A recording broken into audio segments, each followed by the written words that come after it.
dahilan.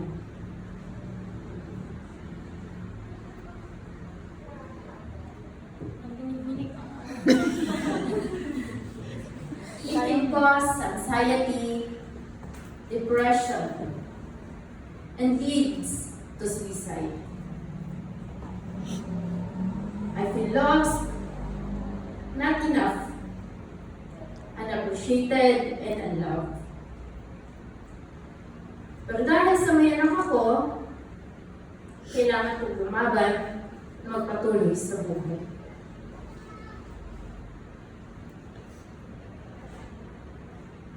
I remember, ang laging pinapayo ng aking ina noong siya ay nabubuhay pa. Bata ka pa. Marami ka pang makikilala na lalaki at tunay na magmamahal sa'yo at tatanggap sa inyo ni Nini. Tumatak sa isip ko at namotivate ako dahil sa sinabi ng nanay ko. To make the story short, when the times goes by, nakamove on ako. Tama nga naman si nanay. Marami akong nakilala na lalaki. And every time na magkakaroon ako ng boyfriend, ipapakilala ko sa kanila. Pero suddenly, fail lagi. Yes, boyfriends. Kasi I tried and tried na magkaroon ako ng buong pamilya at lalaki na magmamahal ng tunay. Pero fail lagi. Trial and error. Like the story of Samaritan woman. John chapter 4 verse 5 to 30. At syempre, kapag may boyfriend ako, I give everything, including my body. Kasi yun ang definition ko ng love. Yun ang pag-iisip ko dati. Kasabay nun, ang makamundo mong gawain. My wrong lifestyle. Hurt and hurt. Pag-inom, pag-didisco, pagsali sa mga pageant, and sexy photoshoot. Kasi feeling ko sexy ako. I want affirmation from others, chasing the people surrounds me, and the validation from them. And para sa mabay sa uso, nagpatato din ako. Hindi lang isa, hindi dalawa. Pero you know what? Habang ginagawa ko ang lahat ng ito, there is something wrong within me. Ang ramdam ko, may kulang na hindi ko mawari kung ano. Sister Regine,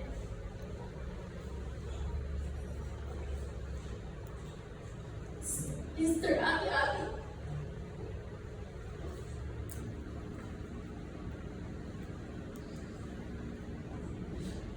lagi nila ako ini-invite sa church. Pero for how many times ko rin silang tinanggihan? Madaming reasons. Naalala ko pa nga dati. Sinabi ko sa kanila, pag mag-church ako, sa pintuan pa lang masusunod na ako. Sabi ni Manay, don't worry Manay, kasi maraming tubig sa church. Kahit sa work, pag walang ginagawa, nagkikwentuhan kami at sinasabi ni Sister Regine about Word of God.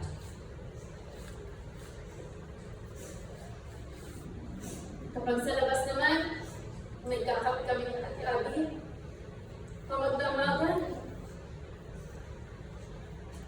about the Christian, my God, about Jesus Christ.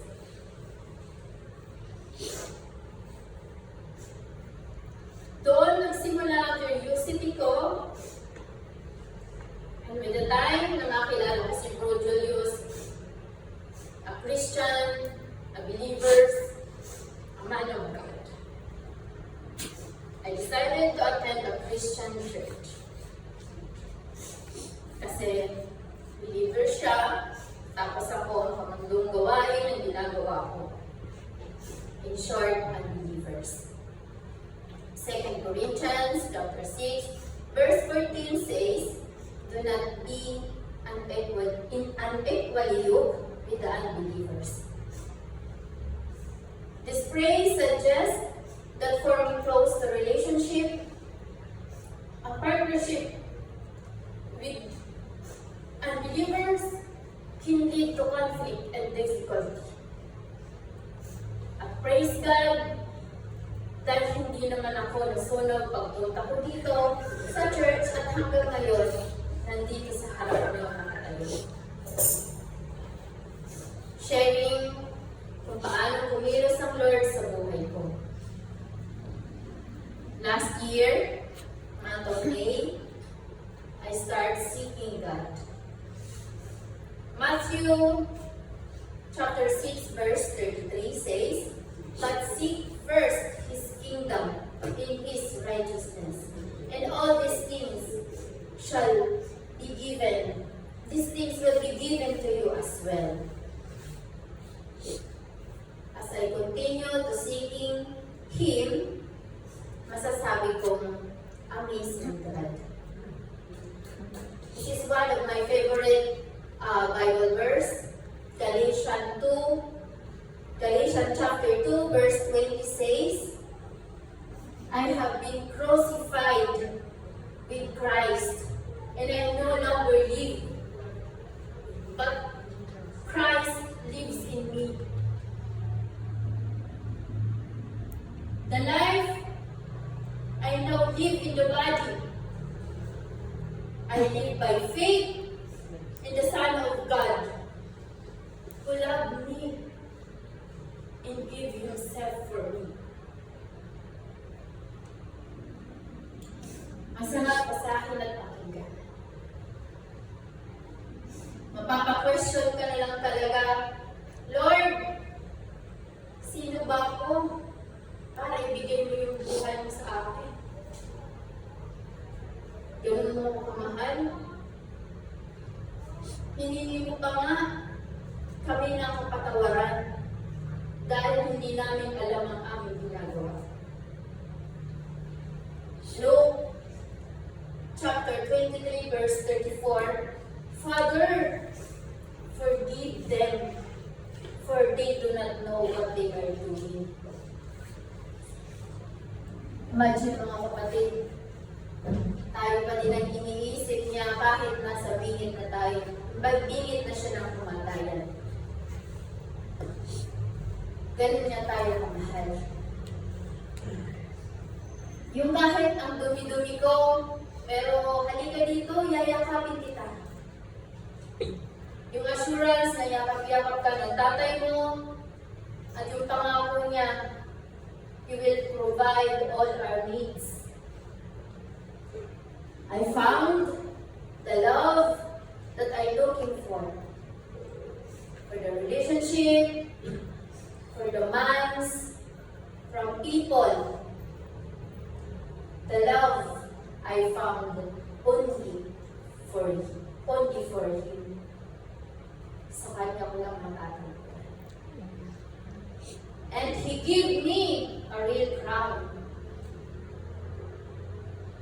He will not leave us or abandon us. He provides that He will give us a good future. God said, walang kulang sa'yo. You're more than enough. I give you peace, taking care and loving you. He conquered death for loving us. I repented my sins and asked for forgiveness. I surrendered my life to Jesus. The love, peace that comes only from the Lord cannot be fulfilled by a husband, nor by the boyfriend. Because God forgive me. Amen. Give me a new heart and a new soul. Ezekiel chapter 36 verse 26 says, "And I will give you a new heart, and I will put a new spirit in you. I will take out your stony, stubborn heart and give you a tender, responsive heart." 2 Corinthians chapter 5 verse 17 says, "Anyone who belongs to Christ has become a new person. The old life is gone, a new life has begun." Be the light shining. We must, as servants of God, enlighten in the darkness, so enlightenment. Let's be a light to people who are lost like me before, and be the light to people who are still in the darkness. Remember that we are blessed because God chose us. Amen. Because when I followed Christ, joy was real and my life became sweet. I learning to be satisfied with Christ alone. I'm not a perfect Christian, but I am loved by a perfect Father, a perfect God. I believe and accept that Jesus is my Savior, my Redeemer, my Lord, my King, my strength, my defender, provider, my protector, and my peace, my joy, my life, my God, and my everything satisfaction. So brothers and sisters, come on and let's follow Jesus. Amen.